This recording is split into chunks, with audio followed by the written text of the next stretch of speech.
the last few days. And we're here. We are. Hi, everybody. Oh, we are so impromptu. So hi, welcome to Thursday. Welcome to the very last download for the Memories Cal. It's just we're at the end. It's the border. I Oh my can't gosh. believe it.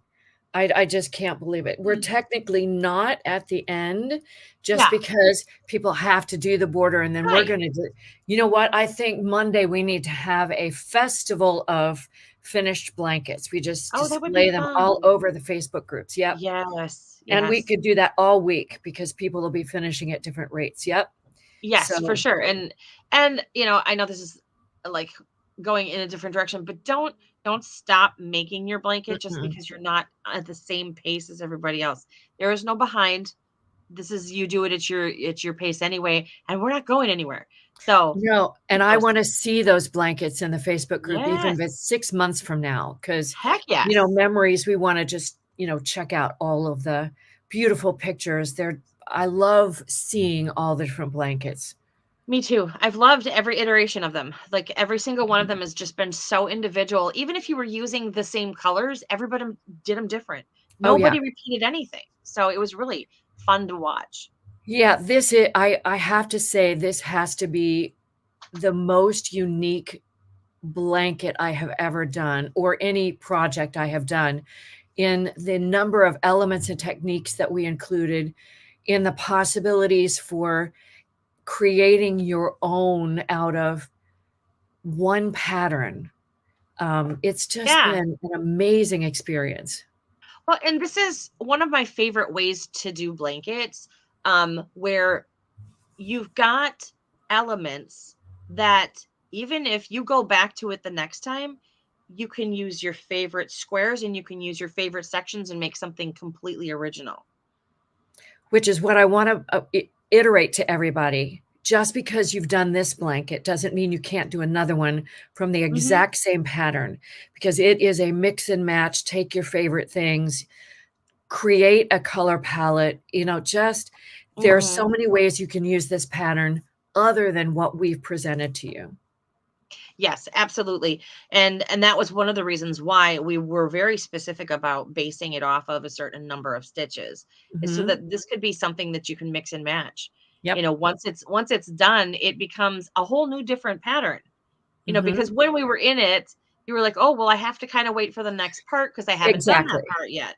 And now if you absolutely, like the interlock diamonds, if you absolutely hate a section, leave it out. Don't do it. Don't stress yourself. Oh my gosh, which is, I think, at a perfect place before we get into talking about the border, to Yes. say that the discounted price for the full Oh, PDF yeah. is available through Monday. Yeah. Monday will be the last day that we're offering it at the discounted price. You will always be able to get the pattern in the US terms or the UK terms, but the Mhm. price will go up at midnight or whatever on Tuesday, my time. And I think this is one of those patterns that is perfect for your library, because Yeah. again, you can use it over and over again. It's not a once and done. Yeah. So if you've been thinking about it, now is the time to get your copy. Yeah. And we haven't been super salesy about it and been like, you gotta get it, you gotta get it. Because we understand that everybody has to deal with their budgets. And sometimes these things aren't in the budget. Right? But if you've got just that little bit of extra, it's an investment in you. And I'm not the kind of person who pushes that kind of stuff. I mean, if you've been around for a hot minute, you know that. But this one But we is are, I feel like this one's worth it. yeah, and we are going to be salesy over the weekend because we don't want anybody to miss out on the Mhm. opportunity to get the money off. So Right. we will be salesy. It won't always happen, but here we are. Yeah. Yeah, absolutely. All right, so let's talk about this border. All right. So, Biz, you were the one who chose this border. Mhm. Um, I have to say, this is one of my favorite borders. It's so simple, so elegant, and it doesn't it doesn't interfere or compete with anything that we've put in the blanket. It just Yeah. gives that edge a really nice, clean finish. So why tell us why you decided that this was the border that you wanted to do? Well, quite honestly, it was something that you and I had discussed when we were talking about the different things that we wanted to. Now, like we've said before, neither one of us knew what the other one was doing. However, we had an idea. Yes. And when we were talking about what kind of a border do we want to put on this? Do we want to go ornate or do we want to go simple?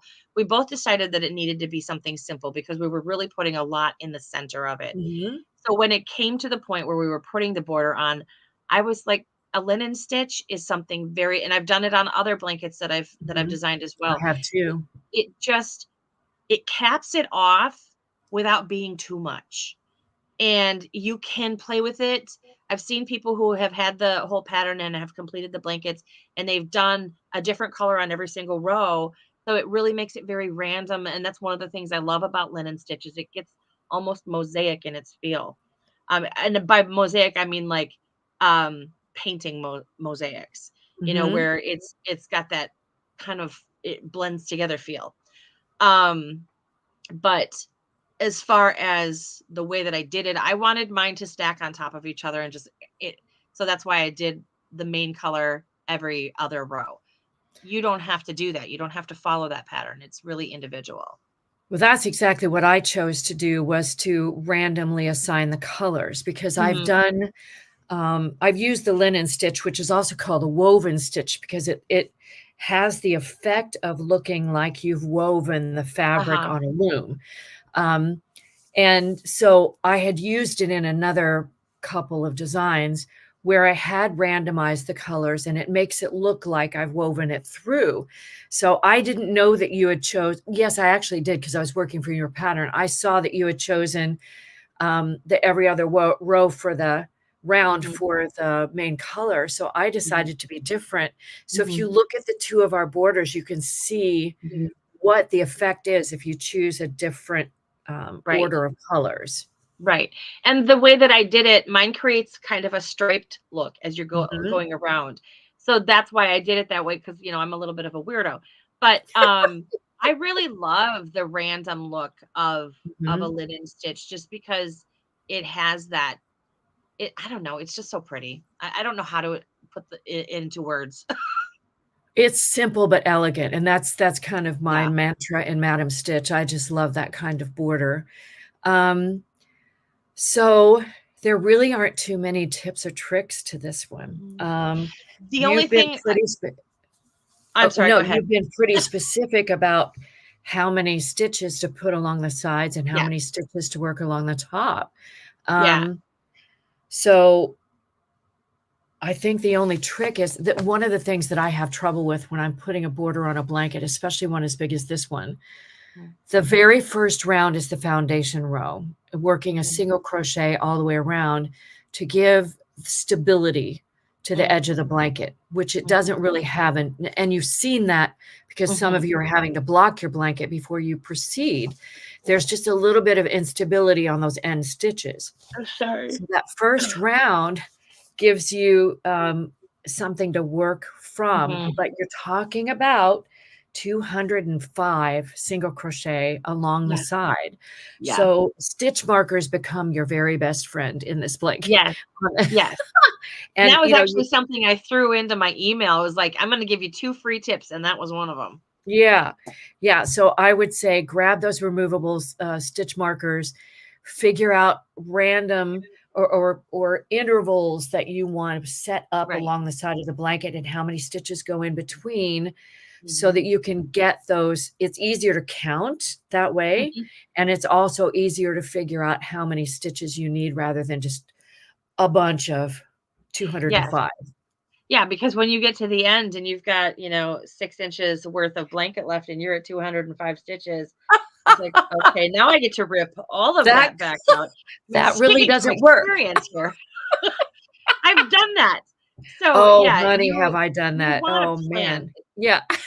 And the other part of planning too is and I've put in a couple of different analogies on how I described my blanket. One of them is it looks like a drunk goose made it. and the other one is it looks like a slide at a water park when your edges, because my they're just like this. So you're gonna want to lightly block it just to pull your edges out so that you have a little bit more of a Yep. straighter edge to work with. I know blocking is like the devil word of crochet, because especially blankets, because we always look at it and we're like, it's just a blanket. Who's gonna care? Well, this one really is, because of the nature of the different stitches and the way that they all work up at the edges, it just, went like this. So, it would just it would be a good thing. Yeah, and it And doesn't take long. no, and I on mine, I wet blocked mine, but you could definitely do a steam block and get the same thing just to pull loosen stuff up.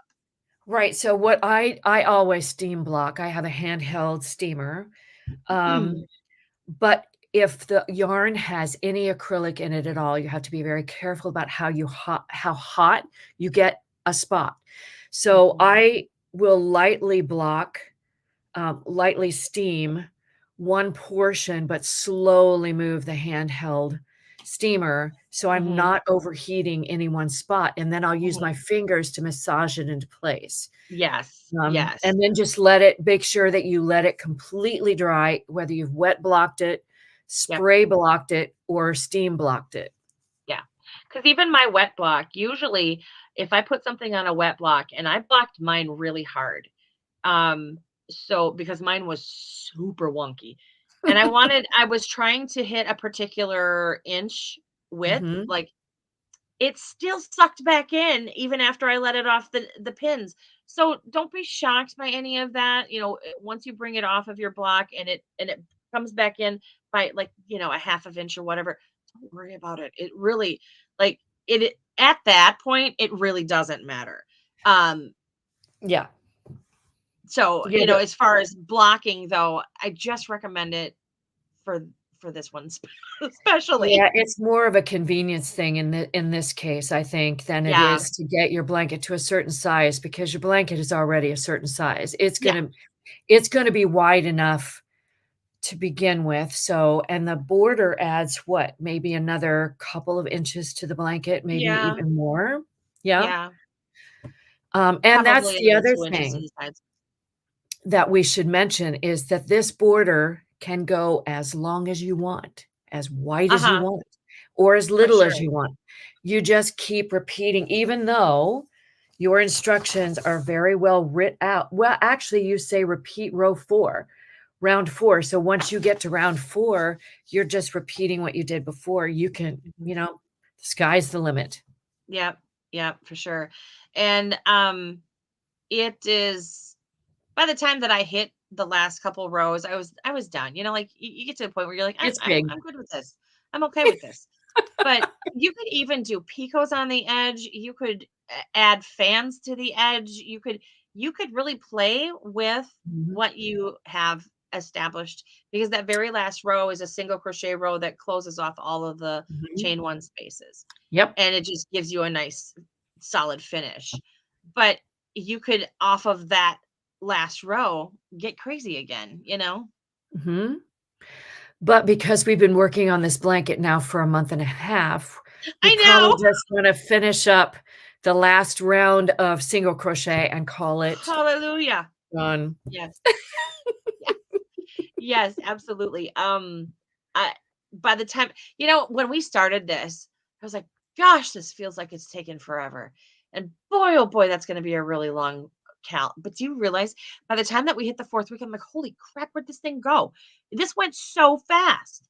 And I Yeah. think it's because every single week, you guys out there in Facebook and YouTube land were so excited about everything that was coming. So that was like, oh, yes, we're super excited about it again too. I mean, because we loved making it. Yeah. But it kind of energizes you and makes everything really fun. And you guys have really made this a great Cal. That's what I love about the crochet community, is that we are crochet is a passion. And Hmm. so when you get a project like this that is so artistic and so gorgeous, and I'm not trying to toot our own horns. Oh Quite no. frankly, I'm a little agog at how gorgeous this turned out. Not that we weren't capable of it, but we had no idea exactly how cool this was gonna be. But I think that's what's so cool about sharing this with so many people is that there's such a passion around crochet that Mhm.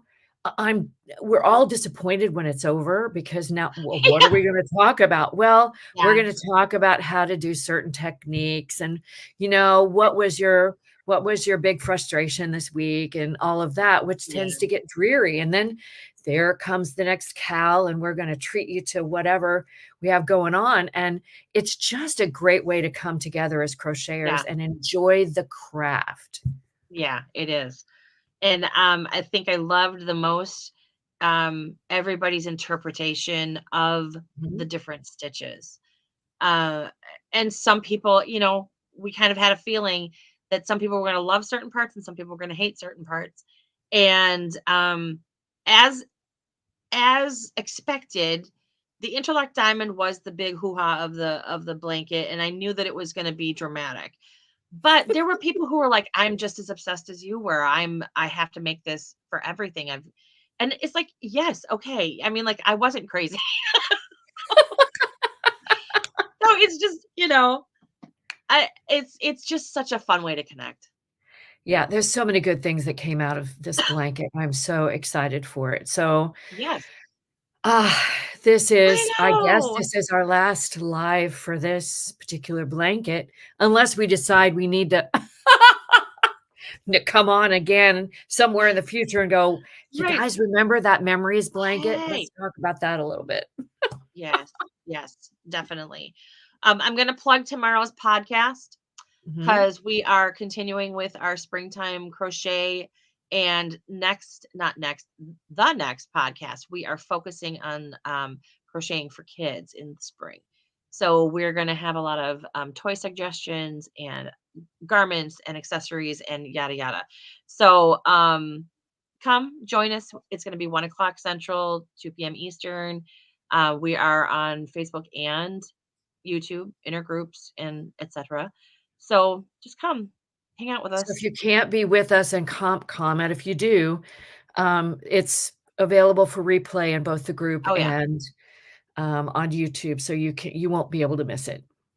And once again, we're getting a lot of different projects from different designers. So it's not Mhm. just our stuff. It's going to be a plethora of different designers that are out there because we're very much about helping get other designers' names out there. Yeah, and Community I've been over putting the content. list together, and there are some designers I don't know. So this is Ooh, really cool that so we're gonna see some designers that are new to us. yeah, that's exciting. I love Mhm. promoting new people. Yep. Alrighty. So I can't wait to see what everybody does. Blessings on everybody. Have an amazing, if we don't see you tomorrow, have an amazing weekend. If we do see you tomorrow, we'll see you tomorrow. And otherwise, have a great Thursday. Bye, everybody. Bye bye.